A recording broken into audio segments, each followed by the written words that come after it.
Silakan, siapa yang membuka dengan nyanyi dan doa?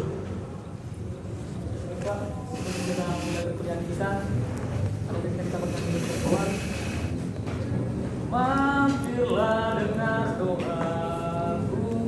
2, 3 ya.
Kita satukan hati kita bersatukan Tuhan. Takdir kita kami Tuhan mengucap syukur kepadamu. Terkhusus Tuhan untuk pada pagi hari ini Tuhan kami boleh berkumpul bersama Tuhan. Saat ini Tuhan kami akan mulai perkuliahan kami. Terkhusus Tuhan kami sebagai penyanyi Tuhan, ajari kami Tuhan, berikan kami hikmah kesenangan serta juga berikan kami ketenangan hati supaya kami dapat memaparkan materi yang kami sampaikan dengan baik. Juga Tuhan kepada Bapak dosen kami, kami memberikan kesabaran, kesenangan dan mengajar kami. Atas kami selanjutnya Tuhan, kami serahkan ke dalam tangan kami. Ini doa dan harapan kami di dalam nama anak Yesus Kristus. Kami dalam berdoa dan mengucap syukur kepada-Mu. Amin. Amin. Oke, kita hari ini akan masuk pada pembahasan kelompok 1 yang berbicara tentang filsafat Angkola. Sebelum saya masuk pada pembahasan itu, saya hanya mengklarifikasi absen kita dulu.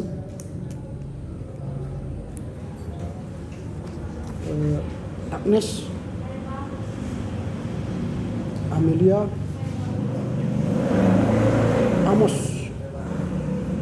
minggu yang lalu tidak hadir ya. Minggu yang lalu tidak hadir. Nanti tandatangani 2 absen sebelumnya. Sebelumnya kau datang. Sebelumnya kau datang pertemuan ke-11 dan 10.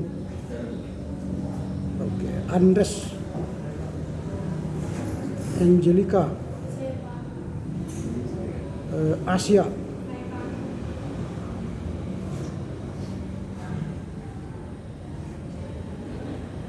nah ini si Asia kau tanda tangani semua ya. Kau tanda tangani semua absenmu hadir kau tanda tangani ya. Padahal si Eni yang tanda tangan. Saya Pak, saya kan salah nama dia.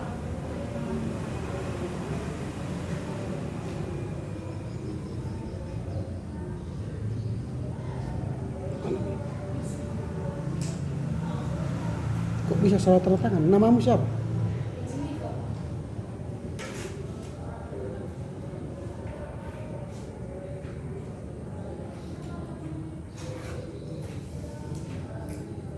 Angelica, lalu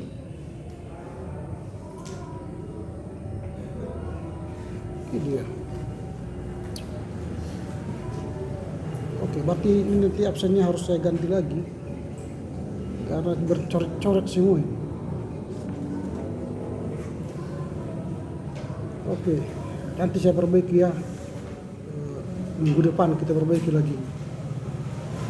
Christian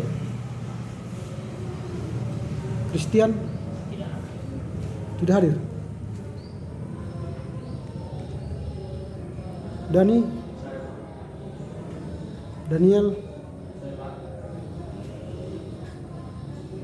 Daniel Purba,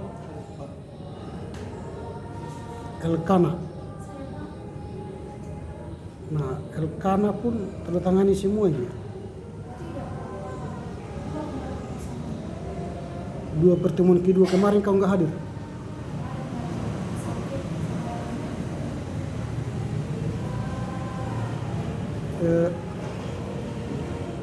pertemuan yang kemarin sebelum ini kan ada 2 kali kita pertemuan, tapi satu kali tapi 2 kali pertemuan. Hadir kau di situ? Hadir. Kenapa tidak kau tanda tangani kemarin ini? Kalau hadir.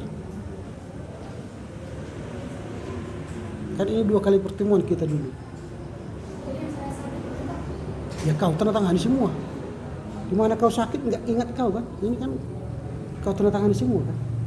Lalu ini tidak kau tanda tangani. Bukan jangan kira, lihat, ingat. Lalu ketika kau sakit, seharusnya kau buat laporan baca. Dan kau tidak hadir, kau kirim laporan bacamu tapi kau sakit, kau bilang sakit, tapi surat sakitmu kan nggak ada.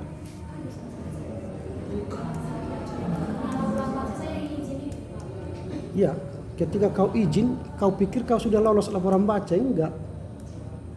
Itu tidak saya hitung. Lalu kalau kau ingin menggantinya, enggak ada lagi laporan baca sekarang, udah habis. Artinya ini sudah laporan kelompok. Artinya kamu 0 nilai laporan baca. Jadi jangan kau anggap kau minta izin selesai tugasmu, tidak.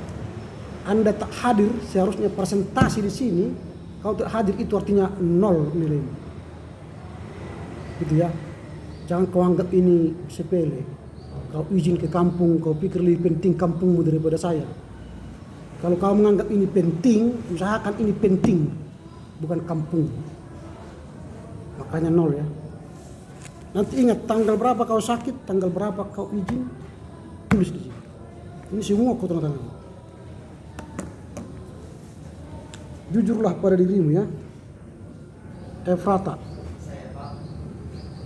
kau hadir pada 2 pertemuan yang sekaligus itu. Kenapa kau satu tanda tangan ini? Hanya satu kau tanda tangan ini. Harusnya kan 2.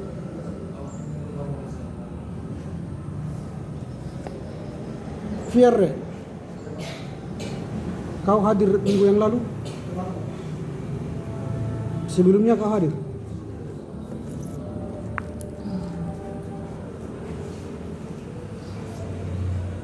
Freddy. Nah, tadi kita sudah ngomong sebentar di ruangan saya dan kamu terselamatkan. Karena ternyata pertemuan 9 itu UTS. Di absen yang saya satu lagi, kamu tidak hadir di sini. Nah, kalau kamu tidak hadir pertemuan ke-9 UTS, maka kamu tidak layak lagi di kelas ini. Karena sudah lebih 5 kali. Tapi karena kau hadir UTS, berarti kau 4 kali hadir, berarti masih bisa. Dan 1 kali lagi kau tidak hadir, jangan jumpai saya untuk memohon belas kasihan. Artinya kita hanya jumpa tahun depan. Dan laporan bacamu pun tidak ada, itu artinya kamu pun nilai 0 laporan baca. Lalu kau tadi minta namamu tidak ada laporan kelompok, maka laporan kelompok pun namamu 0. Karena ini sudah pertemuan 13, saudara tidak pernah komunikasi dengan saya tentang namamu di kelompok. Berarti kau anggap sepele mata kuliah. Jadi jangan pikir kau bisa mengatur saya. Saya tadi katakan di ruangan saya, jangan atur saya. Saya yang mengaturmu di sini. Gitu ya. Jadi laporan kelompokmu 0 dan tugasmu 0. Itu artinya kau kehilangan angka 25. Jangan harap dan bermimpi lagi nilai B. Nilai C ke bawah, nilaimu paling bantara. Kalau kau pintar nilai C, itulah saya pintar-pintarmu nilai C. Karena 75 kan? Gak mungkin dapat 75. Karena absenmu sudah 4. You sendiri yang buat nilaimu ya, bukan saya. Sudah jelas ya? Jangan mohon saya memasukkan kau ke kelompok lagi. Ini sudah jalan kelompok. Gerbong ini jalan terus. Oke ya. Helmeida. Enrico. Minggu yang lalu enggak datang. Sebelumnya datang. Yang 2 kali pertemuan itu datang. Hah? Datang. Berarti tanda tangan nanti ini 2.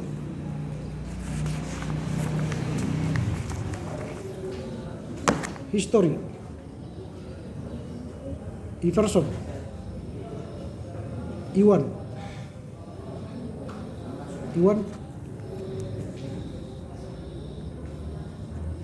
Jeremia, Jasman, Joya.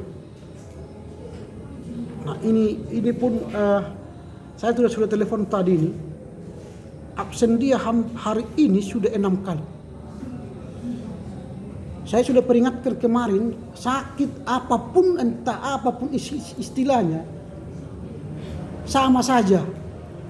Tidak ada kalau sakit diberi peluang ikut kelas, enggak. Sakit, menceret atau alpa izin di total lebih dari 4-5 kali dia gagal. Tadi saya telepon mama yang angkat. Saya tidak sampai hati menyatakan sama mamanya dia gagal. Saya hanya kirim WA kepadanya, absenmu sudah lebih 5 kali. Dan besok katanya orang tuanya mau datang. Entah siapapun besok datang, saya tidak bisa tolong. Ini yang menjawab sistem. Tidak bisa lagi. Sampaikan sama dia, ya. Tidak bisa lagi. Saya tidak bisa tolong. Kemarin ada lagi nangis ke ruangan saya. Kelas komunikasi, nangis. Tolong Pak. Saya bilang kalau bisa air matamu menambah absenmu di sini kerjakan, nangis kau. Lalu kau hadir di sini, nangis kau. Kalau bisa air matamu menyelesaikan masalah di kampus ini, nangislah kau kuat-kuat. Lalu nangis dia. Lalu saya bilang, apakah sudah berubah absen ini? Tidak Pak, ya udah keluar kau. Aku sudah tahun setelah Stambuk 2016, entah Stambuk kapan kau nggak bisa kuatur, nggak bisa kutolong kau. Kalau kau bodoh tapi hadir, bisa saya tolong kau. Tapi fisikmu tidak hadir di sini, nggak bisa saya tolong. Siapa yang nolong? Saya nggak malaikat, saya bukan Tuhan. Aturannya jelas di sini. Kalau 5 kali absen, entah siapapun familimu di sini, keluargamu nggak bisa nolong. Katakan sama si Joya ya, saya tidak bisa tolong dia. Hari ini dia sudah 6 kali absen. Hanya mengatakan sakit-sakit, diopname, tapi surat opnamenya nggak ada. Saya telepon tadi, mereka katanya di kampung bulangnya mati katanya. Saya tidak tahu benar apa tidak itu. Ya terserah dia lah, urusan gitu ya. Tapi ini yang berbicara. Ini yang berbicara, bukan saya yang berbicara. Ini. Oke, Marike, Markus, Messi, Mona. Minggu yang lalu nggak hadir ya? Hadir? Nggak hadir kau minggu yang lalu atau hadir? Kenapa di sini nggak tanda tangan? Lupa. Kok bisa lupa? Kau menyaji minggu yang lalu?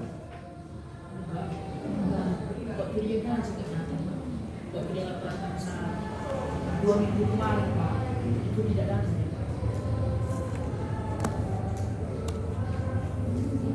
Ya. Kau datang nggak? Kau tanda tangan di absen? Itu aneh.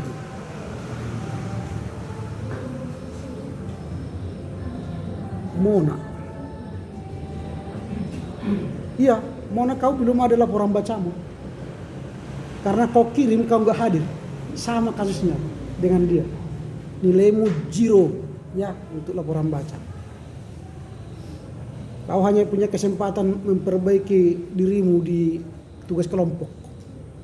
Usahakanlah nilaimu 100 di situ. Bagi 2 50. Hanya 50. Jadi 12,5 nilaimu. Kalau kau nilai 100 nanti laporan di tugas kelompok. Usahakanlah kau bagus, super bagus nanti supaya lebih nilaimu ya. Karena kau tidak punya nilai di sini laporan baca. Berarti kau hadir. Dan ada kau tidak hadir tapi kau tanda tangani semua ini. Menyatakan kau hadir semua. Ternyata kau pernah tidak hadir. Mona ini. Kau tanda tangani semua ini. Kecuali pertemuan kemarin. Padahal ada kau di sini tidak hadir, kau tanda tangani juga. Nanti perbaiki ya. tanda tangan di sini dan ingat kapan kau tidak hadir, buat di situ tidak hadir. Saya butuh kejujuran kalian. Saya rekam semua ini. Ada rekaman di sini. Ya. Kalau nggak percaya nanti tonton YouTube-nya. Saya sudah share ke kalian. Nova, Pera, Putri, Reja, Riko, Ridwin, Rini, Surya, Swani, Sahril, Theo, Tri. Oke, silakan tanda tangan ini. Nah, hari ini kita akan masuk pada materi yang pertama, tugas kelompok yang akan disampaikan oleh rekan-rekan kita. Mau kemana kau? Baru mulai kuliah Koraman.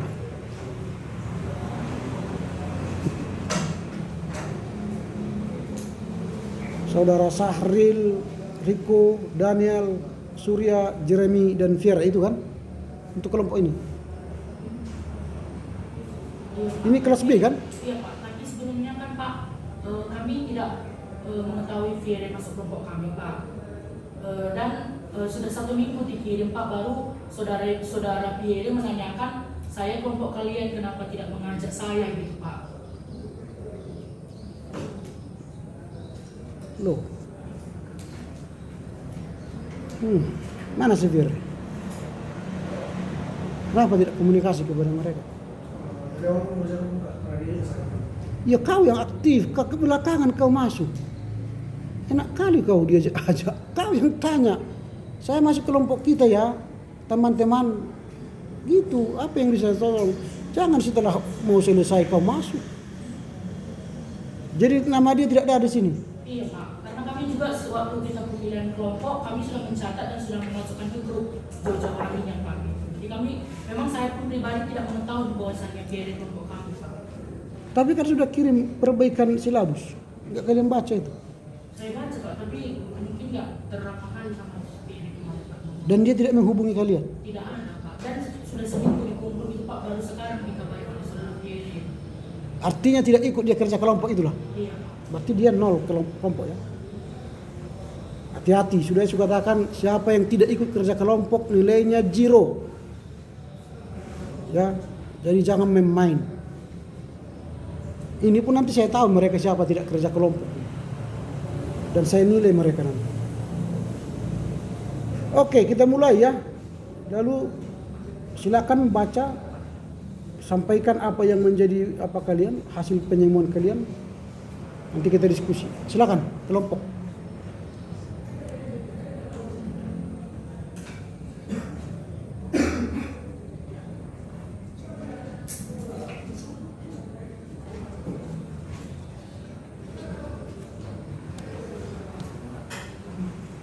Selamat pagi buat teman-teman semua dan selamat pagi buat Bapak dosen.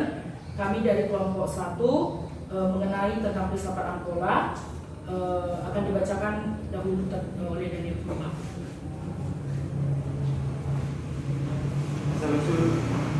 Asal-usul bahasa Angkola. Suku Batak Angkola adalah salah satu suku etnis dari bangsa Batak. Di samping Batak Toba, Batak Karo, Batak Pakpak, Batak Simalungun, dan Mandailing. Suku Batak Angkola memiliki hubungan yang sangat erat dengan kerabat marga atau yang dikenal dengan Tarombo. Dalam sejarah Tapanuli Selatan dijelaskan Angkola memiliki arti yang penting. Angkola bisa diartikan sebagai wilayah, tutorial atau daerah. Sebelum kemerdekaan 3 Orde Afdeling, Angkola sama kedudukannya dengan kabupaten yang dipimpin oleh bupati. Setelah pemulihan kekuasaan tahun 1949, seluruhnya digabung menjadi satu kabupaten dengan pusat pemerintahan di Badan Seribuan. Dalam pemerintahan sekarang, Onder Afdeling Angkola merupakan dari 3 orde distrik dan beberapa kekuryaan, berkembang dari beberapa kecamatan seperti Spirov,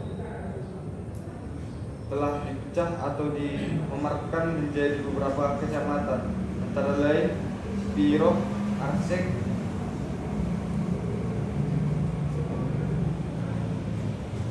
dan pemekaran dari Spiro. Bahasa sebagai bagian dari kebudayaan merupakan hubungan yang sangat melekat dari tidak terpisahkan, sebab lewat bahasa merupakan cerminan budaya. Menurut Kerap, fungsi bahasa yaitu bahasa sebagai alat komunikasi, bahasa sebagai alat ekspresi diri, bahasa sebagai alat untuk mengadakan integrasi dan adaptasi sosial, bahasa sebagai alat untuk kontrol sosial. Penyebaran dan perkembangan orang Angkola. Bahasa Angkola Mandailing mendalami wilayah yang dialiri 2 sungai dan bertemu di muara Batanggadis menuju Samudra Hindia. Kedua sungai itu adalah Sungai Batang Angkola dari Gunung Lukraya dan dari Sungai Batanggadis dari Gunung Kulabu. Subkultur Angkola Mandailing ada juga yang menyebut diri mereka sebagai orang Angkola, orang Mandailing, atau orang Selatan. Budaya etnis Angkola Mandailing memadukan tradisi dan agama Islam, yaitu Ombar do adat dohot ugamo. Ada kalanya diungkapkan juga dengan kata-kata Ombar do adat dohot ibadat, atau adat dengan ibadat, agama adalah berdampingan. Asimilasi budaya dalam hal gelar diperkirakan terjadi pada awal tahun 1800 setelah Belanda masuk ke Indonesia. Hal tersebut adalah pengangkatan pria dan penombatan raja, maka dibutuhkan nama yang dapat membesarkan seseorang. Hal ini juga dapat diketahui dengan melihat Stambuk Opu Nabotar. Menurut Stambuk Opu Nabotar berasal dari Sibatang Kayu. Berdasarkan penelusuran, Sibatang Kayu terletak di muara pertemuan Sungai Berumun dan Batang Pane. Sibatang Kayu juga ditemukan di Padang Bolak lewat Cipuspus, tepat di Danau Sigayung. Datu Pultak tinggal di Sibatang Kayu Toba. Namun setelah ditelusuri sampai saat ini belum ditemukan desa atau kampung bernama Sibatang Kayu di Toba. Seperti ditemukan sebelumnya bahwa Sibatang Kayu berasal di Padang Bolak dan Sipagimbar. Diperkirakan nama desa Sibatang Kayu merupakan perpindahan dari suatu lobu yang ada di muara pertemuan air Batang Pane dan Batang Bermurung. Diperkirakan dari sanalah manusia Tapanuli Selatan berasal, yakni Kasibuan lewat aliran sungai Berumun, Harahap ke Angkola, dan Ciregar dari Batang Kayu, Sipagimbar ke muara ke arah Tapanuli Utara. Peneliti berpendapat bahwa masyarakat Tapanuli Selatan dan Angkola bukanlah berasal dari Toba, akan tetapi lebih kuat berasal dari aliran Batang Pane dan Berumun.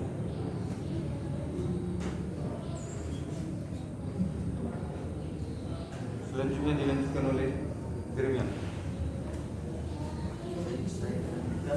Dari sungai layaran lewat aliran sungai dapat diperkuat dengan aliran sungai Berumun dan Batang Pane yang dulunya berupa sumber dua sebesar dan dalam. Dulu kapal-kapal masih dapat berlayar di aliran kedua sungai tersebut karena besar, luas dan kedalamannya. Seiring dengan masa dan perubahan alam, sungai tersebut makin nakal. Penulis memandang bahwa manusia yang pernah berasal dari muara pertemuan sungai Batang Pane dan Berumun sebenarnya dapat diperkuat dengan bekas-bekas peninggalan manusia. Bekas peninggalan manusia terdahulu dapat dilihat dari banyaknya candi yang yang berada di pinggiran sungai Barangpani dan Barumut. Menurut Basiral Hamidi, Tapanuli Selatan memiliki peninggalan purbakala terbanyak di Sumatera Barat.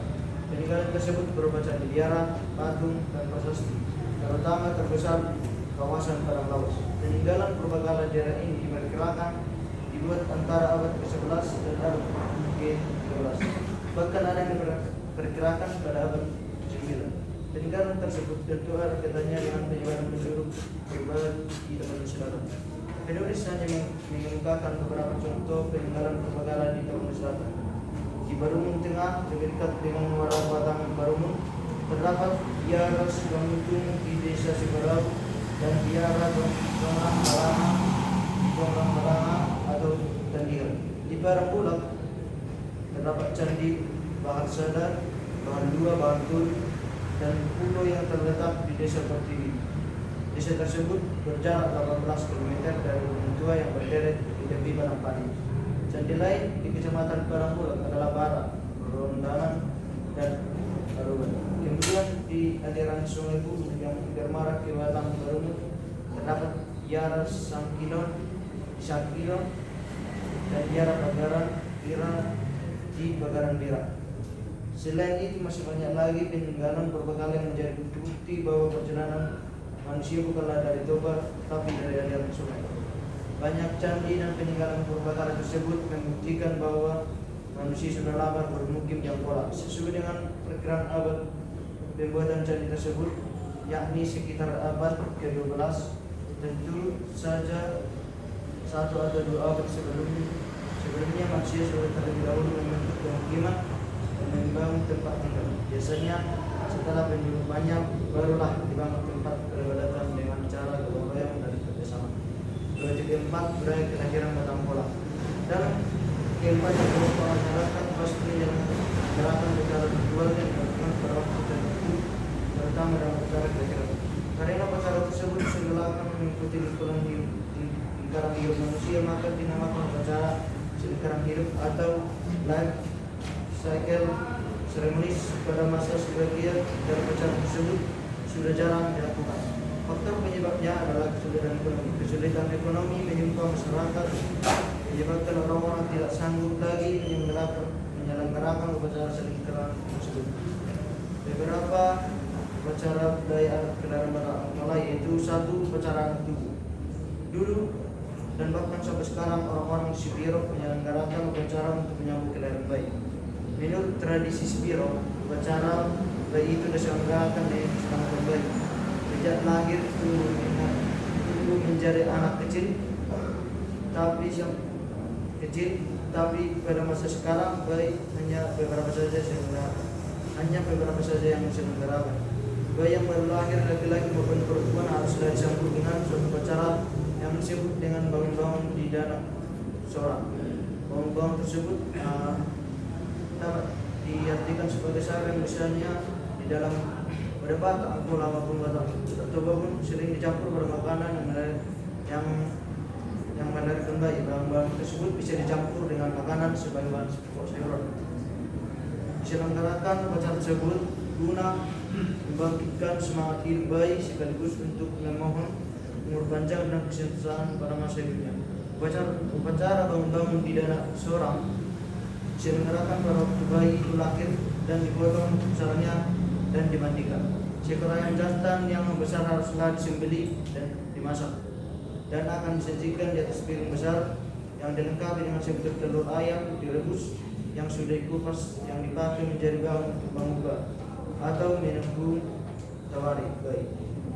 Dalam upacara ini akan diberikan pembalas jasa kepada orang atau bidan yang menjadi penolong kelahiran bayi tersebut. Pembalasan jasa itu dapat berupa lain, labit lubis atau kencarot, sebuah mangkok minum yang lengkap dengan piring kecil dengan pengalasnya, sebuah tempat cuci, dan sejumlah uang istilah pembeli sabun.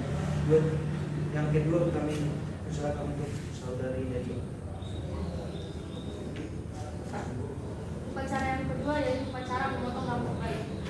Di zaman dulu melakukan pemotongan rambut yang pertama kali dilakukan dengan upacara. Dalam pemotongan rambut, upacara ini dinamakan Pajincang Boru, yang berarti memanjangkan rambut. Istilah ini agak berlawanan dengan arti memotong rambut. Akan tetapi yang dimaksud upacara rambut bayi tersebut dipotong dengan harapan pada masa yang berikutnya rambut baru akan tumbuh subur di kepala sang bayi tersebut. Dalam upacara penginjal rambut disediakan sebutir kelapa muda. Sisi atas kulit kelapa muda ini dipotong sampai ujungnya berlubang sesuai dengan yang diperlukan. Tidak hanya itu, beberapa lembar daun linjuang dan cocok bebek haruslah disediakan. Daun-daun tersebut diikat menjadi satu untuk menyapukan air kelapa ke atas kepala anak yang akan dipotong rambutnya. Rambut bayi yang sudah dibasahi dengan air kelapa tersebut dipotong sedikit. Kemudian 6 orang di antara yang hadir memotong rambut bayi secara bergantian. Rambut yang sudah dipotong tidak boleh terjatuh di tanah sedikit pun. Tetapi semuanya harus dimasukkan ke dalam kelapa muda yang digunakan dalam upacara tersebut. Upacara ini diakhiri dengan menanam kelapa muda tersebut dan berisi rambut tersebut. Upacara yang ketiga yaitu upacara turun tangan. Menurut tradisi yang berlaku dulu, seorang bayi tidak boleh keluar dari rumah sebelum upacara turun tanah ini diselenggarakan. Upacara turun tanah ini disebut juga paijur dagana atau paijur tano. Artinya itu membawa sang anak turun dari rumah atau turun tanah diselenggarakan setelah bayi itu berumur dari lebih dari beberapa minggu. Upacara ini diawali dengan mengupa-upa atau mengupa-upa ini merupakan ungkapan doa yang diselingi nasihat dari para orang tua atau sepupu. Diawali dengan mengupa-upa sang bayi bersama ibunya dengan menghidangkan seekor ayam jantan yang digulai dan dilengkapi dengan telur ayam rebus. Bayi tersebut akan diberi makan atau disusui hingga sang bayi kenyang. Kemudian ibu dan anak dibawa keluar menginjak tanah dan diiringi oleh orang yang menghadiri upacara. Ketika kaki bayi disedangkan ke tanah, orang di sekelilingnya sama-sama mengucapkan kata horas beberapa kali secara bersamaan. Ketika anak naik kembali, ibu bayi menginjakkan kakinya ke atas tanah daun cocok bebek dan kulit pisang pupok yang sengaja diletakkan pada permukaan rumah. Dengan menginjakannya, diharapkan bayi dan ibunya akan beroleh suasana kehidupan yang sejuk dan aman, damai serta sehat di dalam rumah. Setelah berada di dalam rumah, akan dihidangkan kepada mereka sejenis makanan yang dinamakan santan atau itak bubur. Karena makanan tersebut dianggap dapat memberi berkat dan kebahagiaan bagi orang yang memakannya. Setelah upacara ini, bayi tersebut dapat dibawa keluar rumah sewaktu-waktu diperlukan. Dan selanjutnya akan dibacakan. Yang keempat yaitu upacara manangkodalan. Meskipun seorang bayi yang telah menjalani upacara paijur dagana mendapat kebebasan untuk dibawa keluar rumah, tetapi bayi tersebut tidak diperkenankan untuk dibawa berkunjung ke tempat yang terletak di luar lingkungan desanya sebelum bayi tersebut yang bersangkutan menjalani upacara yang disebut manangkodalan.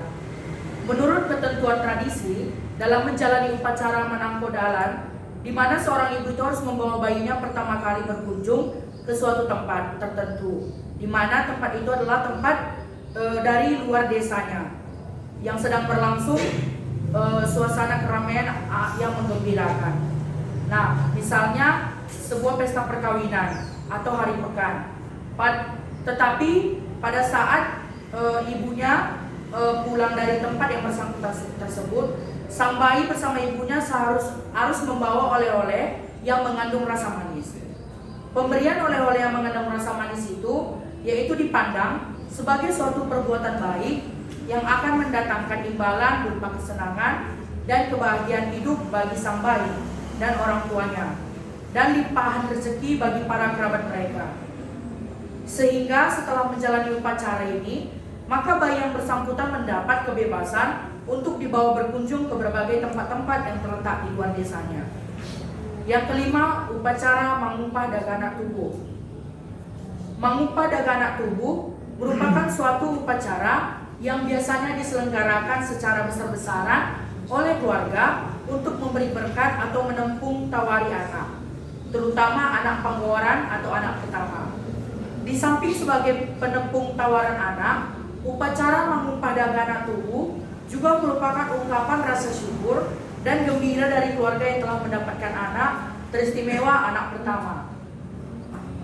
Sehingga pada bahagian terdahulu telah dikemukakan bahwa pada saat lahirnya seorang anak, orang tua menyelenggarakan upacara bangun-banguni dagana seorang untuk menyambut kelahiran dan membangkitkan semangat hidup anak tersebut. Kemudian diselenggarakan pula berbagai upacara lain yang berskala kecil seperti yang masing-masing telah dikemukakan di atas. Dan upacara yang terbesar yang diselenggarakan oleh keluarga untuk memberi berkat kepada seorang anak ketika masih kecil disebut mangupah dagana tubuh. Biasanya upacara mangupah dagana tubuh diselenggarakan sebagai horja siriaon atau pesta sukaria. Keluarga yang mampu tidak jarang menyelenggarakan upacara tersebut untuk beberapa hari lamanya dengan menyembelih beberapa ekor kerbau dan kambing sebagai hewan kurban yang dagingnya dimasak untuk makanan orang ramai. Dilanjutkan oleh Reja. Yang keenam adalah menjadi paropa atau penjabi. Dalam kelahiran anak, apalagi anak pertama, merupakan salah satu hal yang tidak dapat diabaikan dalam adat Angkola. Dalam Angkola, pihak orang tua ibu yang melahirkan anak itu merasa berhutang dalam adat apabila penyambutan cucunya yang baru lahir tersebut tidak disambut dengan secara adat, sehingga dilakukanlah pemberian kain penggendong atau paropa sadun. Upacara ini disebut dengan menjadi paropa. Ada dua cara yang dilakukan dalam pelaksanaan penyerahan paropa sadun ini. Yang pertama yaitu diadat tubagas mora. Yang dimaksud di sini mora adalah orang tua dari ibu yang melahirkan anak tersebut. Yang dimana orang tua lain yang baru dilahirkan pergi ke rumah orang tuanya untuk mengambil kain tersebut secara adat. Jika tidak ada orang tuanya, maka dapat digantikan dengan saudara laki-laki dari ibu yang melahirkan tadi.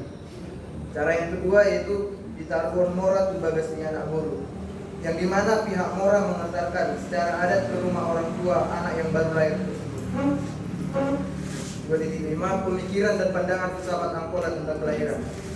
Yang pertama, tubuhan laklat, tubuhan sikoru, tumba-tumba markora-kora, tubuhan anak, tubuhan boru, martabatan, bangamamora. Filsafat ini merupakan sebuah filsafat yang mengatakan bahwa ukuran dari kekayaan orang Batak Angkola adalah keturunan. Banyak keturunan laki-laki maupun perempuan dianggap sebuah kekayaan. Anggapan ini tidak diukur dari banyaknya harta. Banyak keturunan bisa diukur dari keturunan anak perempuan atau laki-laki. Ini dikenal dengan Natoro Merko. Di dalam banyaknya keturunan dan persahabatan inilah kekayaan dan kekuatan ini dianggap menjadi berkat. Hal ini didasarkan pada falsafah yang sudah diturunkan oleh nenek moyang terdahulu dalam adat, yaitu Salaklak Sasikoru, Sasanggar Sariaria, Saanak Sasaporu, Ibul Marsadina. Orang Batak Angkola tidak tampak bahwa dia miskin. Ini dikarenakan karena mereka berprinsip harus saling membantu dan melengkapi dalam kehidupan ini. Satu saja yang bisa dikatakan berhasil, maka ia harus menjunjung martabat kaumnya. Seperti kata pantun berikut ini. Sadape siswan garong, bahata mai siswan nubi. Sadape nama larong do mai tamaruli. Filsafat hidup ini yang memberikan semangat dan menjadi prinsip orang Batak Angkola. Ini menjadi dorongan bagi orang Batak Angkola untuk selalu berusaha memajukan keturunannya dan kaumnya. Ini menjadi motivasi untuk selalu maju, terkhusus dalam mengejar posisi penting baik dalam masyarakat atau kelompok sosial yang lebih luas. Dan juga dalam hal untuk saling membantu, orang Batak juga mempunyai bantu Ratina do Raskosna Rim Itahi do Gobona. Ini jelas juga terjadi di dalam acara adat, yaitu memberikan tumpahan atau difungsikan untuk membantu pengeluaran dalam proses adat yang dilakukan oleh penyelenggara adat.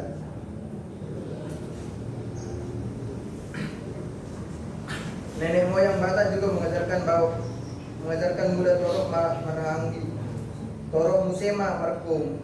Dengan ini akan membuat seseorang tidak takut akan musuh. Tapak mangalung musuh rim lahor tujalangan.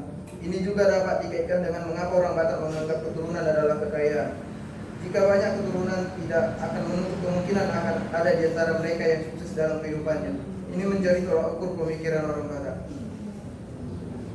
Mereka tidak takut akan kemelaratan sebab mereka memegang teguh semangat gotong royong, saanak dan saboru.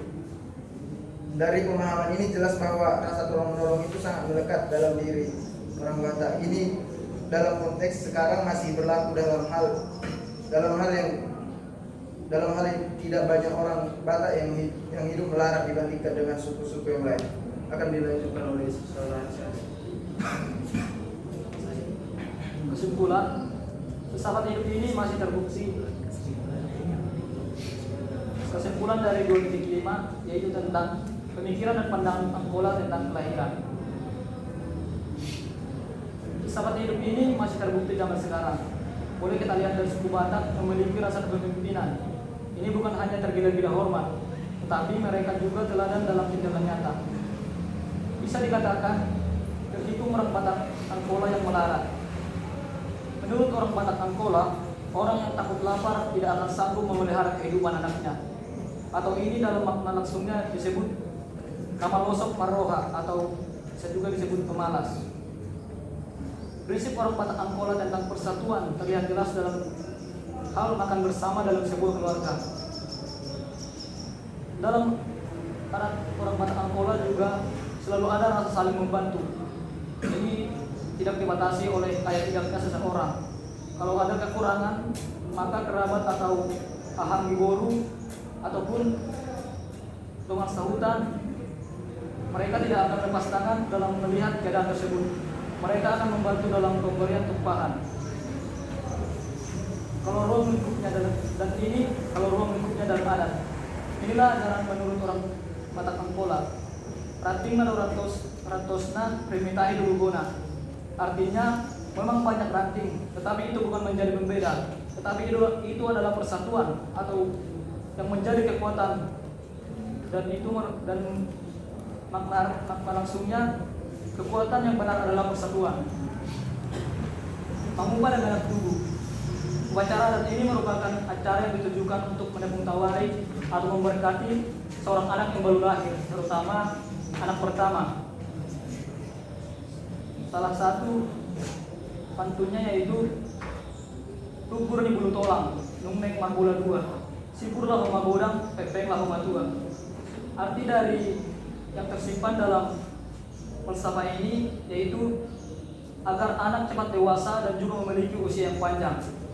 Ada juga selain itu yaitu maros dingin-dingin di salong dilas-las nyari, horas tol dimadingin salon tu gijang nyari. Artinya seorang anak diharapkan agar selama sentosa juga bahagia sepanjang masa.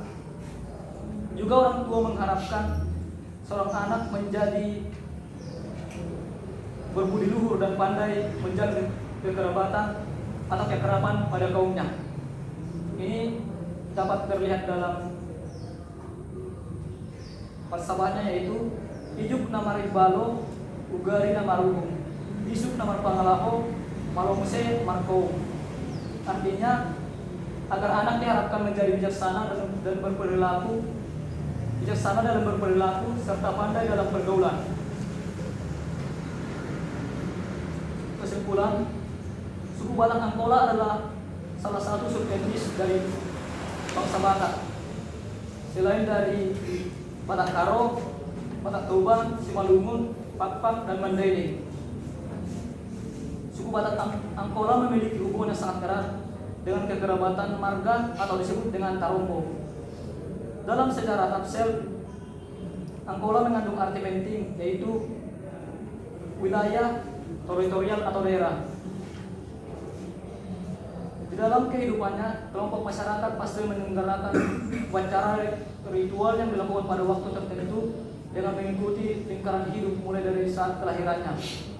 Karena upacara-upacara tersebut diselenggarakan dengan mengikuti lingkaran hidup manusia, maka dinamakan upacara selingkaran hidup atau life cycle ceremonies.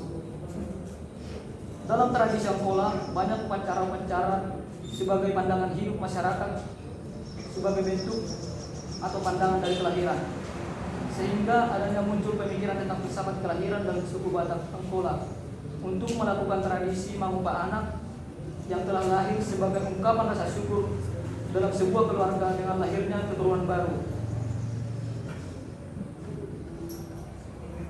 Mangumba ini ditujukan supaya seorang anak diberkati, diberikan kebijaksanaan,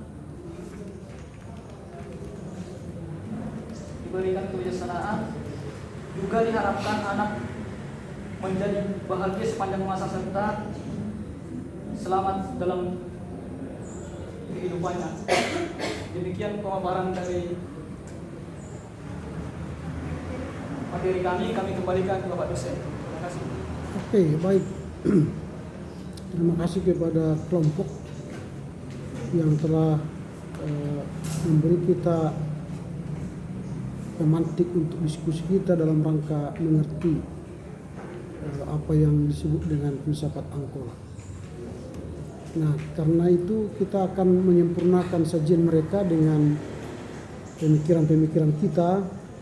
Tentu saja kita telah membaca makalah ini ya. Saya asumsikan kalian semua sudah baca paper ini sebelum kelas ini.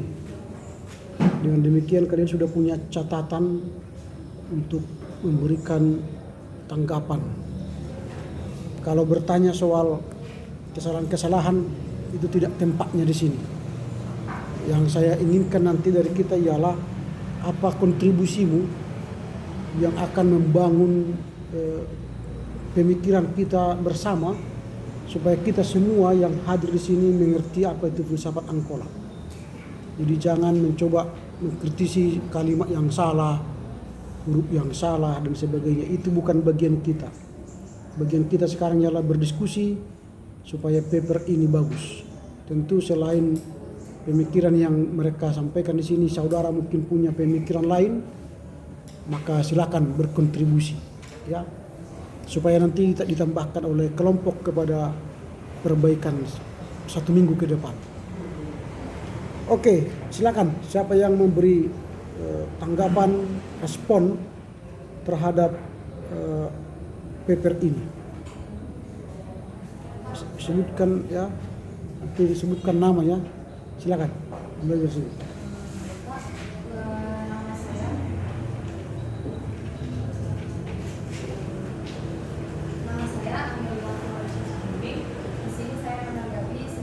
Siapa namanya tadi?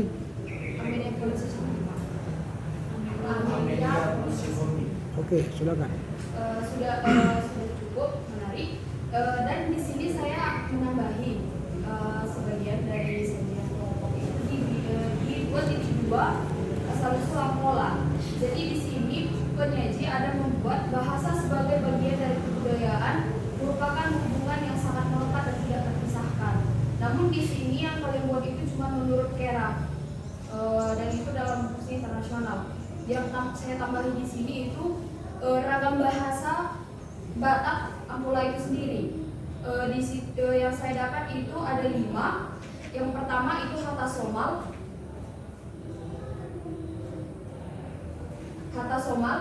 2 Hata Andung, 3 Hata Teas Dohot Jarkola, 4 Hata Sibaso, 5 Hata Pangkapur. Di sini Hata Somal adalah bahasa pengantar yang dipakai untuk komunikasi dalam pergaulan percakapan sehari-hari di dalam suku Batak Angkola. Yang kedua itu Hata Andung, ini dikategorikan sebagai bahasa sastra karena dipandang oleh masyarakat memiliki nilai-nilai keindahan.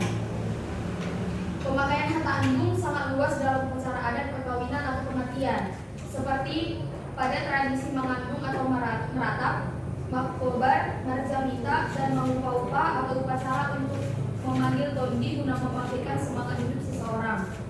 Keempat itu ketiga ada Hata Teas Dohot Jarkola, ialah ragam bahasa yang dipakai dalam pertengkaran atau mencaci maki seseorang. Yang keempat itu ada Hata Sibaso, ialah ragam bahasa yang secara khusus digunakan Sibaso dan Datu atau Dukun. Di ini saya ambil dari buku Bahasa Bantu Batak Angkola penulis Lisa Septia Dewi Buriti. Terima kasih.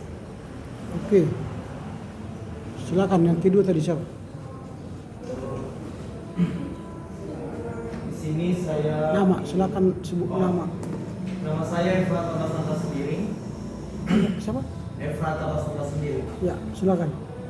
Di sini saya mau bertanya.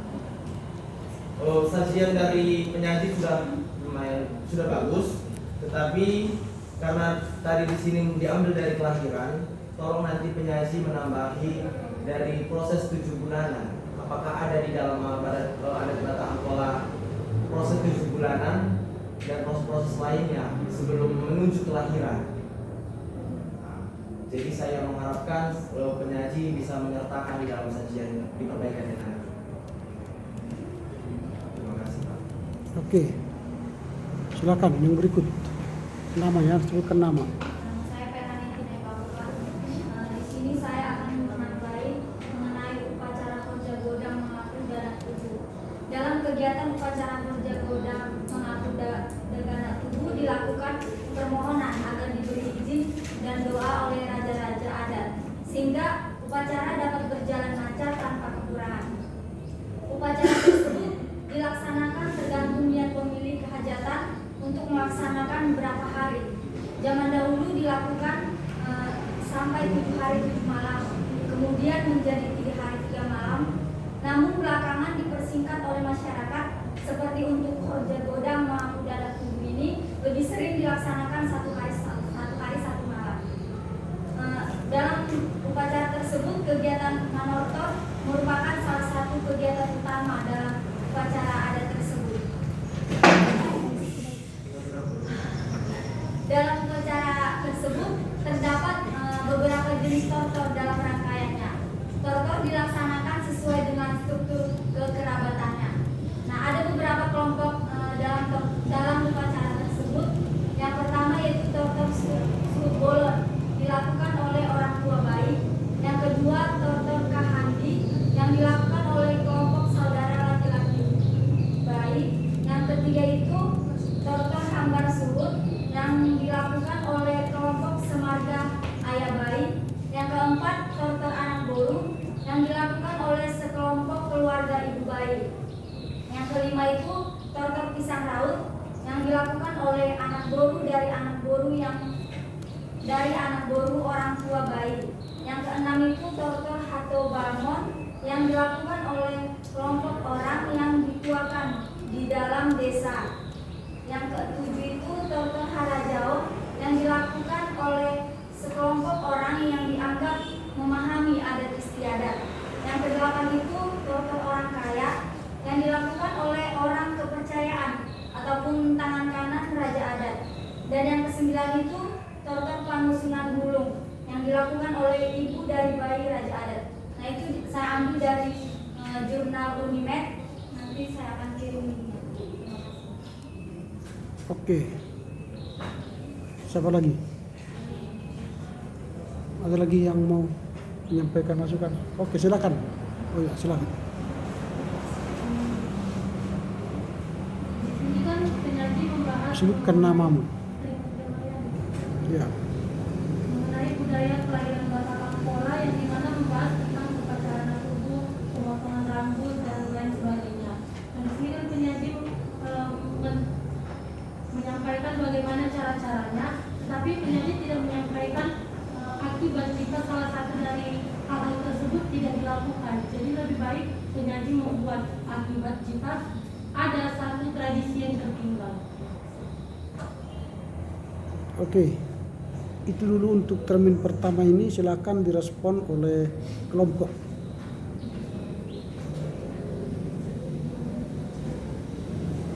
Silakan.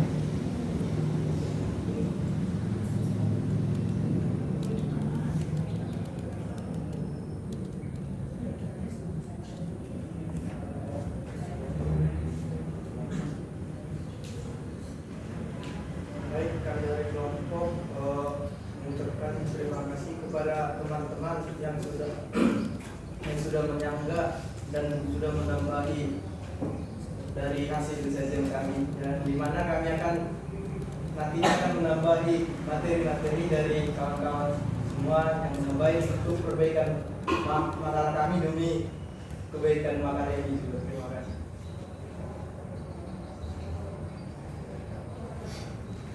Oke, itu aja apanya, jawabannya.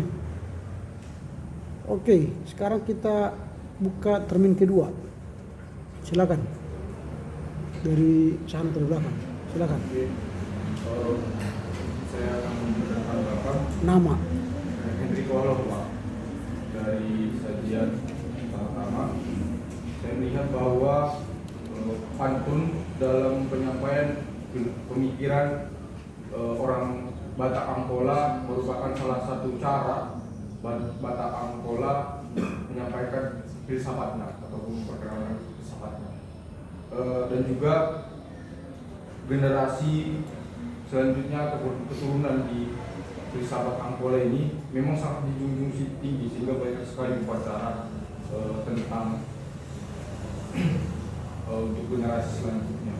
Dan juga mereka juga sangat menghargai rasa keluarga.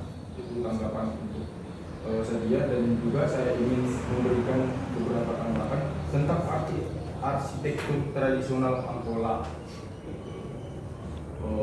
bahwa dari nilai arsitektur ada namanya Sopo Godang dan pada suku Batak Angkola yang digunakan sebagai tempat untuk bermufakat raja dan masyarakat. Mufakat tersebut disebut juga Dalihan Natolu ataupun sering itu di bagian adat, dan juga Martahi ataupun itu disebut juga mufakat dalam pemimpinan desa. Dan saya mendapatkan itu dari jurnal arsitektur Palu. Nanti saya kirim pada. Terima kasih. Oke, tadi belakang. Silakan. Baiklah, saya akan menambahkan saran kepada penyaji untuk menambahkan salah satu misalnya tambahan dari orang Angkola, yaitu Upat Ganji Magono. Maksud dari Upat Ganji Magono ini adalah penggunaan filsafat dari Natolu yang disampaikan oleh saudara Hendrik Wahlo tadi. Maksud dari filsafat Upat Ganji Magono ini adalah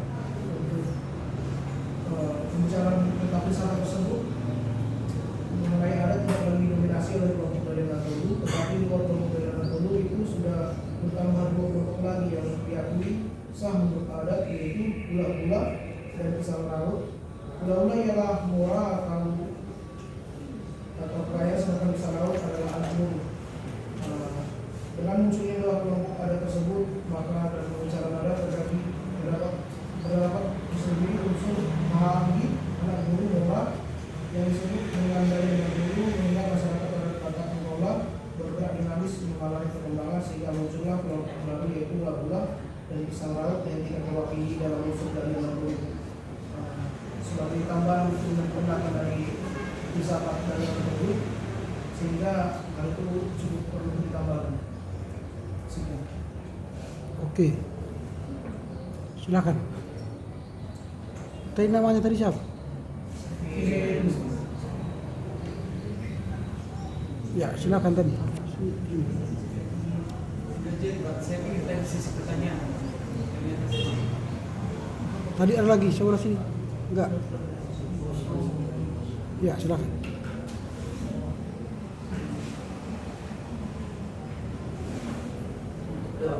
Ya, silakan. Namanya. Nama saya Amis Anjuna, Pak. Saya dari sekitar Masjid di Emus Angkola atau sekitar Angkola. Untuk musik Angkola itu seperti apa, dan apalagi di sini ada saya lihat banyak acara, karena kan di sini membawakan musik dan bajunya itu di setiap acara tentu berbeda-beda. Seperti apa nih kalau kita di Batak Toba itu ada urus yang untuk orang meninggal urusnya seperti ini dan untuk urusnya seperti ini. Apakah yang ada dan ada seperti apa? Saya ingin saran untuk menambah bagian itu. Terima kasih. Oke. Itu termin kedua ya. Silakan direspon oleh kelompok. Oke, baik. Di sini kami sudah berpendapat kepada saudara yang memberikan uang presiden kami, tapi sebenarnya yang ditambahi oleh saudara yang tadi menjadi pantun sebagai pelaku. Menjadi tambahnya itu adalah struktur wilayah kulit, pengembangkan sebagai matahari dalam penjelasan saya di dalam keluarga saya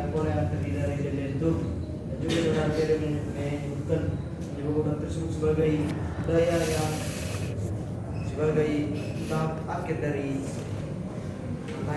budaya Matai tersebut. Sini kami menyangka bahwa tambahan saudara tersebut masih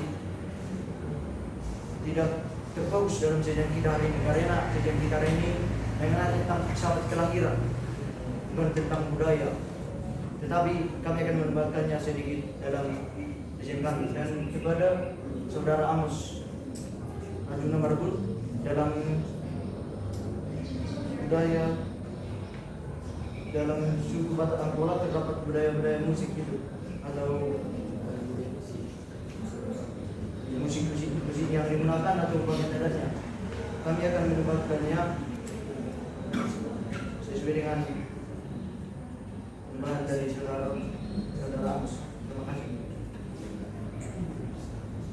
Oke, kita sudah mendengar responnya dari kelompok.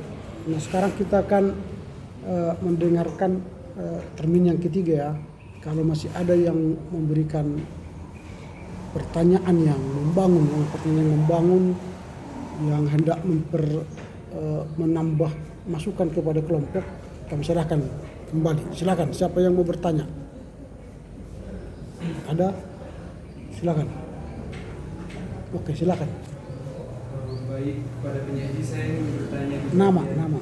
Ridwin Simanjuntak. Silakan. Di bagian 2.5 dikatakanlah di sana filsafat orang Batak Angkola. Dikatakan filsafatnya tubuhan lak-lak, tubuhan sikolu, tuba-tuba, marpora-pora, tubuhan anak, tubuhan boru, martaba-taba, hamamora. Yang menjadi pertanyaan saya, kan sekarang pemerintah sudah membuat KB seperti itu, dan juga ada batas-batasan mempunyai anak. Sedangkan di sini dikatakan bahwa jika memiliki banyak anak ini menjadi kaya, dan dikatakan juga torok. Jika diterjemahkan dalam bahasa Batak, torok artinya banyak seperti itu. Jadi, apakah menurut Anda filsafat ini dengan suatu gagasan pemerintah tersebut berlawanan? Dan jika ketika contohnya seorang Angkola menikah dan dikatakan bahwa saya tubuhan anak ini, dikatakan bahwa mereka jika memiliki anak maka mereka akan kaya, dan bagaimana jika mereka tidak memiliki anak seperti itu? Apakah mereka dapat dikatakan kaya atau bagaimana? Seperti itu. Oke, yang berikut tadi saya. Sini, nama saya Emerson Sebenarnya. Saya sini sedikit menambahi sekaligus memberi masukan kepada penyaji, di mana saya harap penyaji menambahi pada makalah yaitu mengenai norma-norma adat dalam Batak Angkola. Saya sedikit mencoba menjelaskan. Yang pertama yaitu ada Siriawan, di mana Siriawan itu merupakan adalah sukaria, pesta, kegembiraan dan lain-lain. Di mana jika dibandingkan dalam segi adat Batak Angkola itu adalah suatu acara yang berkaitan dengan rasa kegembiraan, rasa kesenangan, rasa kemenangan, kesukariaan, dan yang dimana ketiganya memiliki makna yang sama. Kemudian yang kedua adalah siluluton, di mana adalah kegiatan yang berkaitan dengan kemalangan seperti kematian, membangun kuburan, memindahkan kuburan. Khususnya dalam kematian, adat Batak Angkola ini memiliki banyak macamnya, di antara membunyikan tawa-tawa, memotong kerbau, mendirikan payung godang, kemudian bulan ricang. Itu masukan namanya.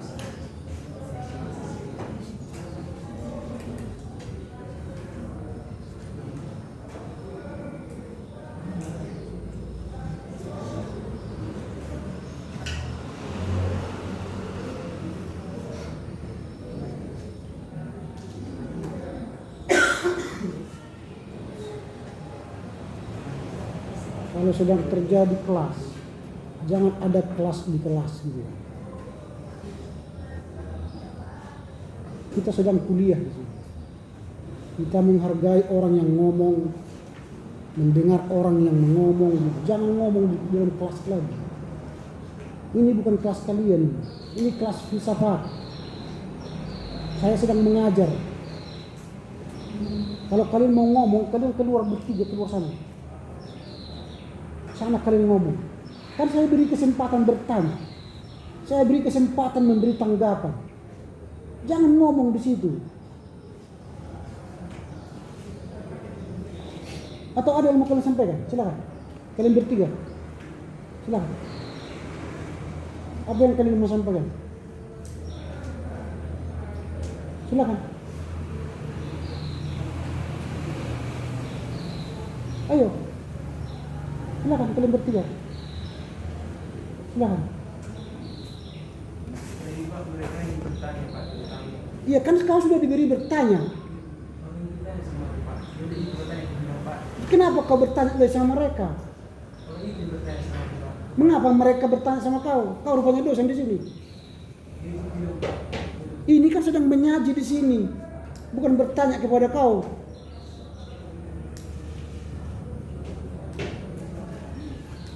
Kita beri kesempatan kok ruang sama kalian. Kan saya beri kesempatan kan? Atau saya tutup kesempatan? Kalau bertanya ini mereka ini menyaji nih. Kalian jangan ngomong di sini.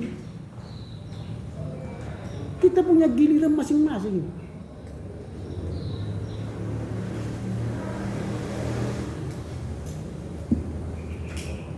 Oke, silakan kepada kelompok.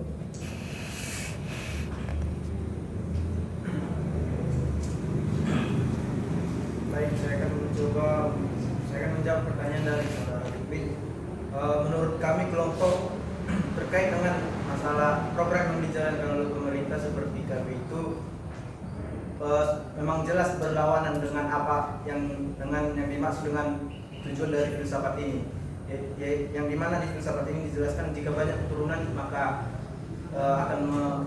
akan meningkatkan kekayaan seperti itu. Dan sama halnya seperti Batak Toba juga. Di sini mereka hanya menjalankan tradisi yang turun temurun yang juga merupakan warisan dari nenek moyang suku tersebut. Dan pertanyaan kedua, jika ada yang tidak mempunyai anak, apakah mereka dikatakan miskin seperti itu? Tadi juga dijelaskan yaitu bahwa Batak Angkol itu tidak tampak miskin karena mereka mempunyai prinsip saling membantu dan melengkapi dalam kehidupannya. Satu saja yang dikatakan berhasil, maupun itu keluarganya ataupun kerabatnya, teman dekatnya, maka itu juga sudah menunjukkan bahwa ia menjunjung martabat mereka dan memberikan sebuah keberhasilan bagi keluarga tersebut. Dan juga filsafat inilah yang kemudian yang menjadi motivasi untuk memberikan semangat kepada masyarakat yang bersuku Angkola untuk menjadikannya sebagai dorongan untuk selalu berusaha menjunjung atau mengangkat martabat dari keluarganya maupun kerabatnya seperti itu. Oke, pertanyaan kedua tadi. Oke, baik. Silakan, siapa lagi yang mau bertanya? Oke, sebutkan nanti nama ya, mulai dari ujung sana. Terima kasih Pak. Di sini saya ingin menambahi Nama. Story Manado. Silakan. Baik, saya akan menambahi di bagian upacara, di mana para penyanyi tidak membuat upacara membangun anak sarang Pak, atau membangun semangat. Yang dimana upacara ini dilaksanakan bila seorang anak lahir, laki-laki maupun perempuan, setelah dipotong pusatnya dan dimandikan, maka segera dilaksanakan upacara bangun-bangun ini. Dalam upacara ini dipotong seekor ayam jantan yang besar dan direbus sedikit telur. Apabila ayam ini dimasak seenaknya, maka diatur hidangannya menurut adat atau ditibal di atas piring besar bersama telur rebus tadi setelah dikupas. Maka dipanggillah kaum famili terdekat di desa itu untuk bersama mengupah upas beserta anak yang baru lahir ini dan mohon berkat kepada Yang Maha Kuasa untuk keselamatan yang panjang umur. agar kecemasan ibu dan kaum feminis waktu melahirkan tadi kembali segera juga. Begitu juga terdapat anak yang baru lahir, bangunlah semangatnya menghadapi apa saja yang ada di dunia, yang penuh corak ragam dan tidak sekian. Sumbernya dari realisasi istilah dalam tradisi perkawinan masyarakat Angola di masa 19 yang ditulis oleh Henny Wati MHM. Oke, lanjut. Siapa lagi? Siapa lagi tadi?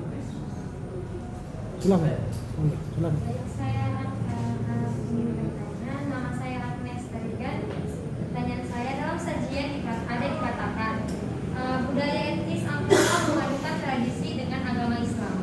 Jadi pertanyaan saya, apakah etnis tersebut bisa juga dipadukan dalam agama Kristen? Dan apakah budaya Angola tersebut bertolak belakang dengan agama yang kita anut? Terima kasih. Ada lagi tadi? Silakan.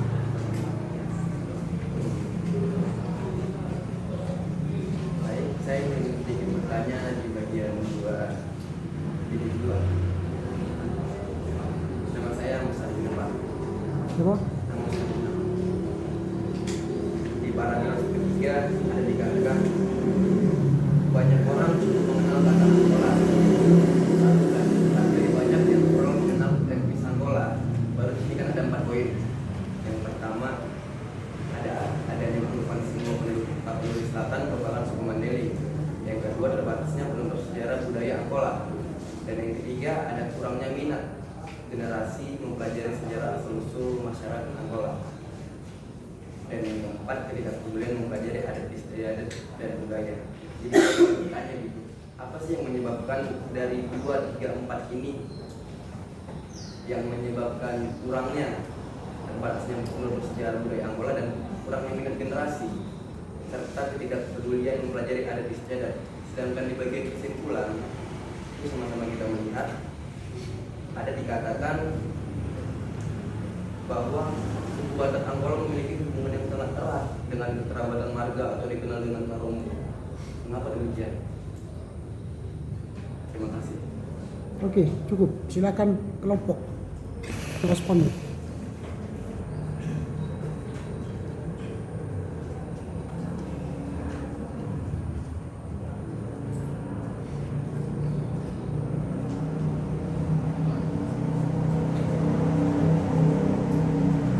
Silakan.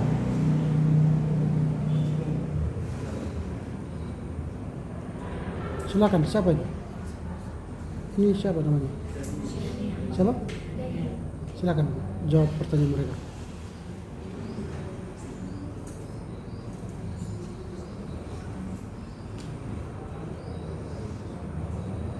Ya, sampingnya siapa yang? Silakan. Pak, saya akan mencoba menjawab dari pertanyaan dari saudari Agnes tentang apakah budaya Angola bisa dipadukan dengan agama Kristen. Ya pastinya pasti bisa dipadukan. Dan juga tentang pertanyaan dari saudara Amos, apa yang menyebabkan kurangnya minat generasi dalam mempelajari adat istiadat. Dan ini tadi seperti yang disebutkan tentang perbandingan tentang Tarombo. Mungkin maksud dari pernyataan kami tadi tentang yang keempat itu mengatakan bahwasanya generasi muda sulit memahami, kemungkinan sulit memahami karena memang sebagai saya pribadi sebagai Batak Toba, saya agak sulit memahami tentang acara-acara adat. Tapi kalau mengenai Tarombo saya pahami. Makanya ini kan mengarah ke Tarombo. Artinya kan kalau mengarah ke Tarombo kita berpatokannya ke keturunan kita, mulai dari ayah kita, kalau kakek nenek kayak gitu. Mungkin ke situ arahnya, bukan ke ini mengarah. Yang keempat itu maksudnya mengarah ke upacara-upacara adat atau peraturan yang ada dalam adat, karena kan bukan asal-asalan dalam mempelajari itu di dunia. Baik, saya akan menambahkan jawaban dari Syahril untuk pertanyaan Agnes. Dalam pandangan budaya Angola tersendiri tidak ada sistem pemencarian tentang tolak titik dari setiap perbedaan agama, baik Kristen, Islam maupun agama lain. Tetap menjalankan tradisi tersebut sesuai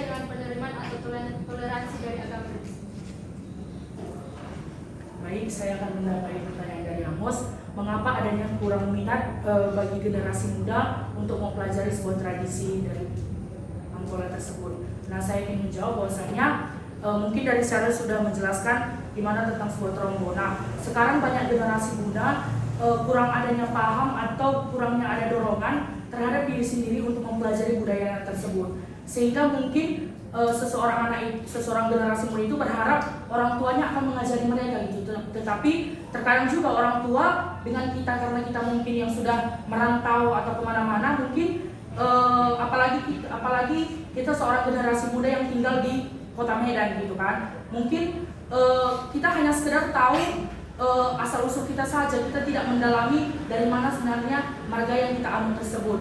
Mungkin itu yang bisa saya sampaikan. Terima kasih. Ada lagi? Sudah, Pak. Oke. Terima kasih semuanya. Tepuk tangan dulu untuk kelompok 1.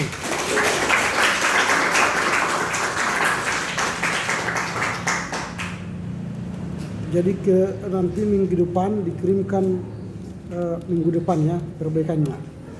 Masukan dari saya sudah saya kirim ke grup, dan itu mohon menjadi pertimbangan juga nanti untuk kelompok lain, sehingga menyusun makalah dan menyusun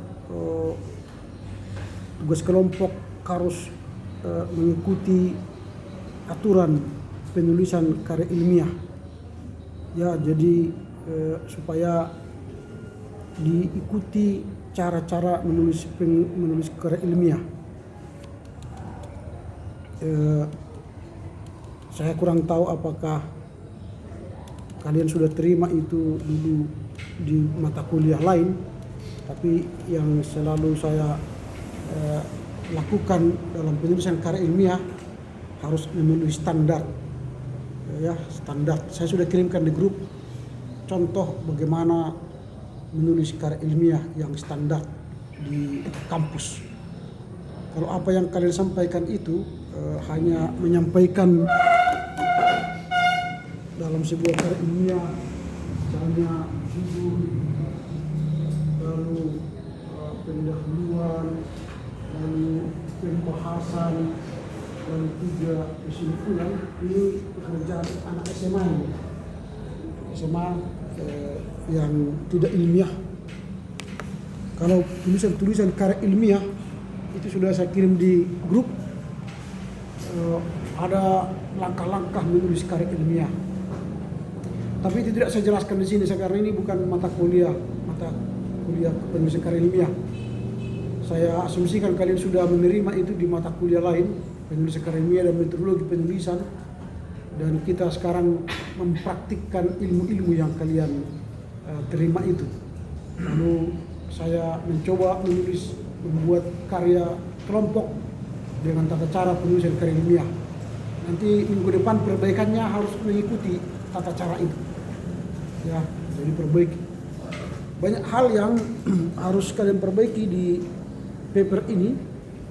Menulis makalah itu judulnya harus font 18. Jadi ada aturannya, font 18. Lalu nanti setelah itu, ini kan di halaman pertama itu kalian buat judulnya. Lalu di pendahuluan di halaman 2 itu bukan langsung pendahuluan. Di situ judul lagi, judul dari judul dari makalah itu. Karena tadi itu kan halaman 1 kan. Halaman 1, paper sampul. Yang kalian buat ini halaman 1 ini masih sampul itu. Lalu ketika kita buka di dalam itu kan baru isi. Berarti di situ berarti ada judul lagi. Ada kata pengantar, ada daftar isi, lalu ada judul. Nanti ikutilah apa yang saya kirim itu, supaya nanti papernya bagus ya. Kemudian membuat tulisan itu, kalaupun judulnya filsafat Angkola, lalu kalian menemukan satu pokok bahasa. Filsafat Angkola itu kan luar biasa banyaknya. Ada pernikahan, kelahiran, kematian, apalagi upacara masuk rumah, upacara banyak sekali itu. Tapi kalian kan hari ini fokus pada filsafat kelahiran. Maka judulnya jangan hanya filsafat Angkola, tapi buatlah judulnya makna kelahiran menurut tradisi Angkola. Itu kan judul makalah. Jadi bukan berarti semua filsafat Angkola. Saya hanya membuat tugas itu supaya kalian mencari filsafat Angkola itu apa. Enggak mungkin kalian kerjakan semua. Nah, kalian ketemu misalnya satu filsafat, nah itulah kalian tulis. Entah filsafat kemantian menurut Angkola atau filsafat pernikahan menurut Angkola, itu kalian bahas. Nah, kalau sudah kalian temukan, ya itulah judulnya. Jadi kalian buat ini filsafat Angkola dalam kurung kelahiran. Tak usah, langsung aja makna kelahiran menurut tradisi Angkola. Kalian urailah itu satu persatu. Baru tak usah lagi masuk pengertian filsafat, nggak ada gunanya itu, karena kalian membahaskan filsafat Angkola kan, khususnya kelahiran. Bahas saja itu langsung kelahiran, bagaimana kelahiran itu. Nah kemudian selalu ingat huruf catatan kaki dengan huruf makalah itu harus sama. Kalau makalah itu Times New Roman font 12, maka catatan kaki Times New Roman font 10. Ini yang di bawah itu kalibri itu. Lalu selalu ingat bahwa penulisan percetakan itu jangan huruf besar. BPK Gunung Mulia, Andi misalnya, tulislah harus konsisten. Kalau kalian misalnya menulis penerbit itu Andi huruf besar, maka yang lain itu harus huruf besar. Maka tulis kalian BPK Gunung Mulia besar atau nanti kami itu. Nah ini harus besar. Tapi kalau ini huruf kecil, misalnya BPK Gunung Mulia huruf kecil, maka sini Andi pun harus huruf kecil. Maka kami harus huruf kecil. Gitu. Jadi harus konsisten menulis. Nah, baru kemudian kota. Tidak ada nama kota Jawa Timur. Ini kan provinsi. Jadi tidak ada Jawa Timur, yang ada kota. Misalnya Surabaya, Malang, Batu. Jangan buat provinsi Sumatera Utara. Ada Medan, Siantar, Tarutung, Sidimpuan. Itu kan kota. Kalau kalian nanti catatan kaki berapa itu? Kalian buat Jawa Tengah ya. Catatan kaki nomor 2 kan? Jawa Tengah. Kemudian juga masih bicara soal catatan kaki. Kalau kalian lihat di halaman berapa ini? Kalian tidak punya halaman ya. Halaman berapa ini ya? Kalau di sini halaman 3 lah. Bahasa sebagai bagian dari kebudayaan, hubungan yang sangat melekat dan tidak terpisahkan, sebab lewat bahasa merupakan cerminan budaya menurut Keraf. Itu menurut Keraf apa kesalahan di situ? Menurut Keraf apa kesalahan di situ? Hah? Karena kalian tidak mengerti apa itu menurut Keraf, kan? Kalian catat seperti itu. Kalau menurut Keraf, lalu dalam kurung begini 1980 baru halaman 30. Berarti Keraf menulis buku tahun 1980 dan yang kalian itu dari halaman 30. Ini namanya bentuk apa? Catat perut. Ini apa? American Psychology Association. Apa? Ini namanya dalam bahasa Indonesia catatan perut. Yang kita gunakan dalam karya ilmiah kita bukan apa, bukan catatan perut. Yang kita gunakan adalah tulabiat. Tulabiat ini dalam bahasa Indonesianya catatan kaki. Jadi kalau kalian gunakan begini, berarti kalian gunakan 2 model penulisan di makalah kalian. 1 catatan perut, 1 catatan kaki. Dalam menulis karya ilmiah tidak boleh 2 model. Makanya STT Abdi Sabda Medan memilih model turabiat. Mengapa turabian? Karena ini akademis. Akademis itu harus lihat cabang kaki jelas. Kalau ini kan nggak kelihatan apa judul bukunya. Tahun berapa terbitnya aja. Kalau penerbitnya mana, kotanya mana nggak jelas. Kalau cabang kaki jadi disebutkan apa judul bukunya, siapa penulisnya, di kota mana, penerbitnya apa, tahun berapa, halaman berapa. Makanya biasanya perkuliahan menggunakan ini. Tapi kalau kalian menulis artikel di jurnal, yang digunakan apa? Tidak digunakan turabian. Karena apa itu lebih simple. Jangan perlu lebih simple. Biasanya digunakan oleh para penulis di jurnal, para dosen, para peneliti itu menggunakan. Jadi kita masih menggunakan turabian. Kemudian yang menarik lagi dari sini, dalam masih dalam penulisan, coba lihat halaman 5. Di situ kalian katakan peneliti lebih sependapat. Peneliti itu siapa? Kalian. Maksudnya kalian peneliti. Apakah kalian pergi ke Angkola meneliti? Atau buku itu yang meneliti, penulis buku itu yang meneliti?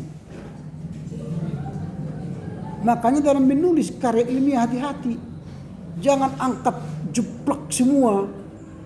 Kalau dikatakan buku itu peneliti, berarti dia yang meneliti ke Angkola, bukan kalian.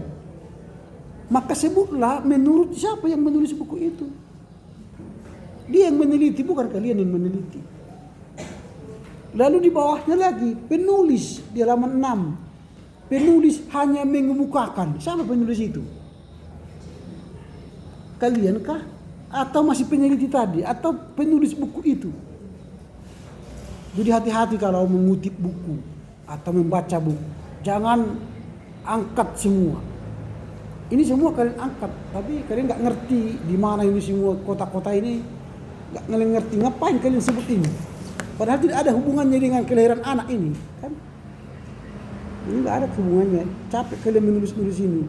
Penyebaran dan perkembangan orang Angkola. Ngapain kalian bahas ini? Tema kalian kan kelahiran, makna, tradisi kelahiran di Angkola kan? Tidak usah dibahas ini. Terlampau jauh. Langsung aja ke pembahasan budaya kelahiran Angkola itu. Budaya kelahiran Batak Angkola.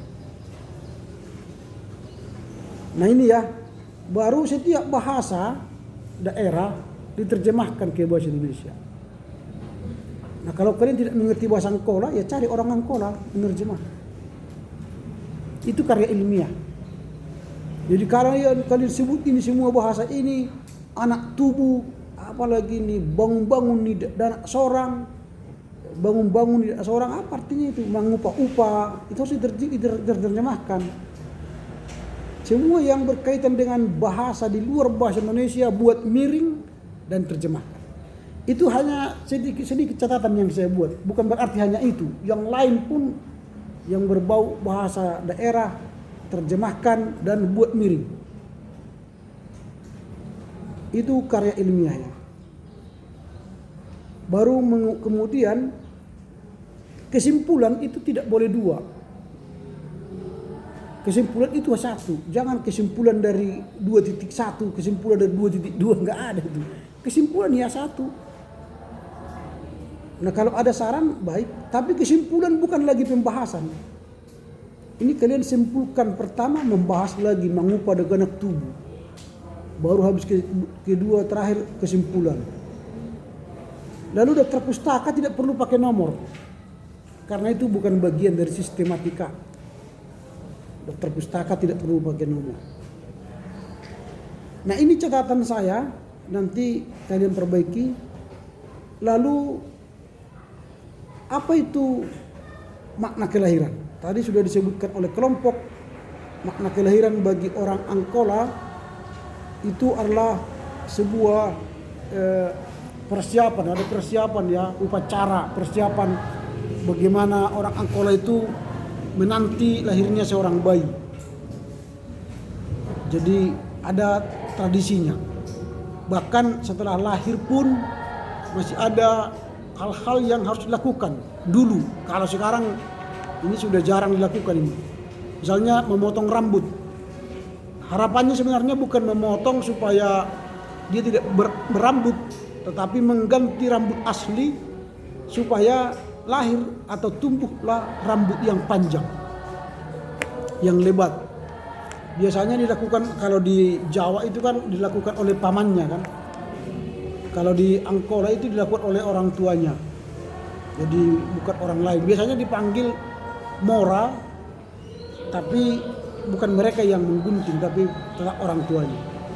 Tapi ini pun sudah jarang dikerjakan. Kedua, kalau di sini setelah memotong rambut, ini upacara turun tanah. Jadi seorang anak itu tidak boleh dibawa keluar rumah sebelum ada tradisi upacara turun tanah ini.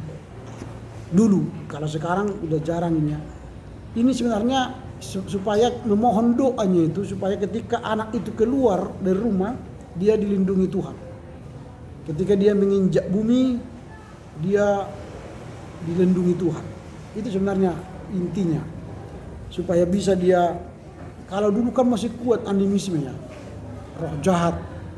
Kalau ada anak-anak keluar masih berdarah merah dalam arti darah muda, itu kan banyak setan-setan di luar sana yang mau mengambilkan. Kalau tradisi Kalimantan kuntilanak itu kan, datang kuntilanak memakan darah bayi yang masih segar. Dalam tradisi-tradisi nenek moyang dulu yang betapa-betapa di gunung, selalu mereka mencari darah bayi yang segar. Baru lahir langsung mereka sedot darahnya untuk menambah ilmunya gitu ya. Jadi dilarang dulu keluar sebelum ada upacara ini. Artinya dalam upacara ini kan ada kekuatan magis yang diberikan kepada sang anak. Ketika dia keluar rumah dia terlindungi oleh kekuatan magis itu. Kalau sekarang nggak lagi, nggak ada ini. Lalu manakodalan ini supaya apa? Anak ini kan larinya kan bebas gitu kan, tak ada aturannya, dia kemana-mana. Jadi manakodalan itu artinya dia tidak berjalan sesuai aturan karena dia tidak punya, belum paham aturan jalan gitu kan. Yang dewasanya punya aturan jalan dari kiri berjalan, dari kanan jadi dan sebagainya. Ini anak-anak tidak bisa, sehingga dia bisa bebas kemana-mana. Nanti kalau ada dirusakinya tanaman orang maklum karena dia masih anak-anak. Itu disebut dengan manakodalan. Kemudian mangupa. Nah, jadi dalam tradisi sekolah memang setiap anak yang lahir ini masih dikerjakan sampai sekarang. Mangupa dalam tradisi sekolah tidak seperti orang Toba harus pakai babi ya, memotong babi. Angkola itu sama dengan Simalungun, ayam pun bisa mangupa. Jadi pakai ayam dan telur diupalah. Artinya ini syukuran lah. Intinya syukuran atas lahirnya seorang bayi. Biasanya pakai sayur bangun-bangun. Bangun-bangun itu kan sejenis sayur yang ada asamnya itu. Dan juga dulu ada tradisi semut merah. Diambil dari hutan lalu itu dibakar dan dimasak. Sebenarnya itu kan mengambil zat asamnya supaya ibunya punya air susu untuk disusukan kepada anaknya. Ibu yang melahirkan kan butuh zat asam, memicu adanya air susu ibu. Jadi itu dulu. Tapi sekarang ya nggak ada lagi bangun-bangun kan, yang dibeli kan Prenagen, Sustagen gitu ya, susu sekarang diminum. Susu ibu melahirkan kan. Ada banyak susu itu, ada susu yang murah sampai mahal. Jadi susu sapi kan diminum ibunya supaya dikasih ke anaknya. Itu kalau ibunya tidak punya air susu. Tapi sebenarnya ada air susu eksklusif ya, ASI. Biasanya ASI itu minimal 4 bulan. Kalau kita memberi ibu-ibu, bukan kita, ibu-ibu ya. Kalau laki-laki kan nggak bisa. Ibu-ibu memberikan air susu kepada anaknya minimal 4 bulan, maka AQ anaknya nanti bagus. Jadi kalau ada ibu-ibu tidak mau memberi air susunya kepada anaknya, digantikan dengan susu sapi, maka ya namanya pun susu sapi kan. Ngertilah AQ-nya jadi. Saya tidak mengatakan itu. Ya, tapi ya begitulah kan. Maka bagi perempuan-perempuan ini nanti kalau sudah melahirkan, berjuanglah memberi air susu ibu eksklusif 4 bulan. Pasti adalah. Bagaimana caranya ya kalian adakan kan? Ya. Daripada minum susu hamil itu lebih baik tadi ini bangun-bangun ini alami kan, air asam itu selama beberapa minggu itu kan. Lalu dulu di kampung kepada ibu melahirkan itu kan dibuat di bawah tempat tidurnya dibuat api panas gitu, supaya hangat. Nah, supaya itu sebenarnya supaya melancarkan darahnya itu kan dan melancarkan air susu ibunya. Sekarang nggak lagi. Dulu ibu-ibu melahirkan itu 1 bulan juga dia begini. Sekarang 4 jam. Dulu 3 hari kan. 3 hari rumah sakit baru bisa keluar. Sekarang 4 jam. Lalu kerja tunggu 4 jam bisa jalan. Makanya baru lahirkan enggak. Kau udah melahirkan? Udah kan. Karena baru operasi dia. Jadi tidak ada lagi sistem jahit. Sistem lem. Jadi makanya cek dibuka. Wah lem. Kayak lem Alteco. Lengket langsung bisa dia jalan. 4 jam berikutnya bisa dia pulang ke rumah. Memang kemajuan teknologinya luar biasa. Tapi bisa saja akibatnya itu tadi air susu ibunya tidak keluar. Karena orang yang melahirkan waktu ngedat itu itu disitulah mungkin air susunya mulai berfungsi keluar. Sekarang nggak ada lagi ngedan karena tinggal cek selesai, nggak tahu dia sudah melahirkan. Ini anakmu kan, nggak tahu dia udah keluar dari perutnya kan. Ya itu nanti kalian lah itu yang tahu kan. Tapi mengupah ini sebenarnya doa syukuran supaya anak ibu itu lahir selamat dan panjang umur gitu ya. Ini tradisi. Lalu yang keenam itu menjagit paropa. Jadi kepada Mora itu ya, kepada hula-hula kita pergi ke rumah Mora meminta paropa.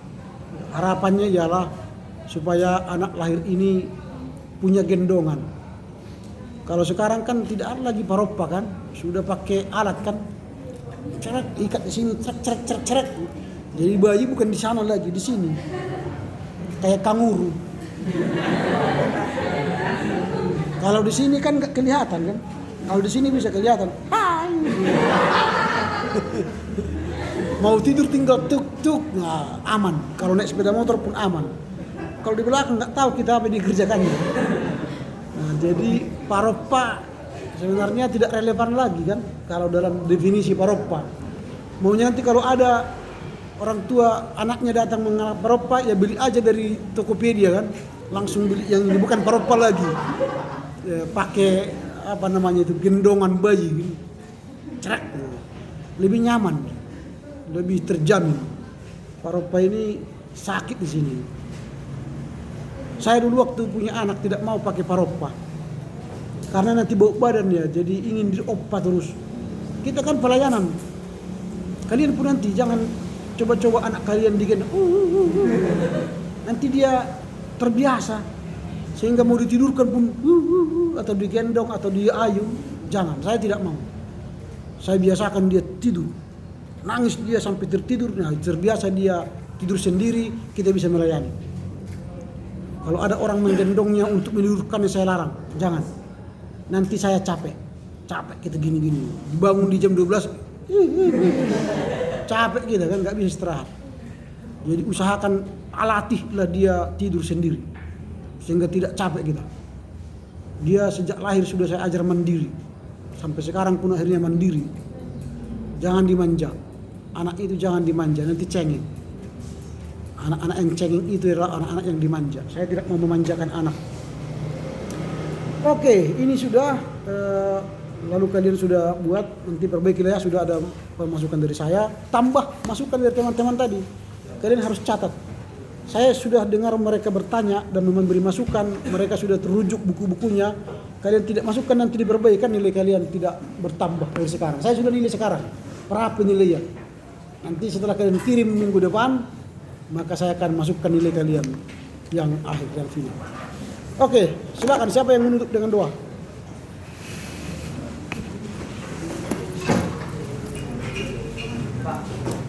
dua aja Pak. Doa aja, silakan. Mari kita satukan hati kita, mari kita berdoa. Allah Bapa kami yang berkata di dalam kerajaan surga, terima kasih atas kehadiran-Mu ya Bapa, karena sampai sekarang ini kami telah menyelesaikan pembelajaran kami. Ya Tuhan, kami memohon kiranya Tuhan memberkati pelajaran kami ini supaya apa yang kami pelajari dapat kami pahami dan dapat kami mengerti Tuhan. Ya Tuhan, apapun aktivitas kami selanjutnya kiranya Tuhanlah yang mengiring-iring langkah kami Tuhan. Banyak dosa yang kami perbuat, hapuskan itu supaya menerima berkat. Terima kasih Tuhan, amin. Amin. Oke, ini kepada si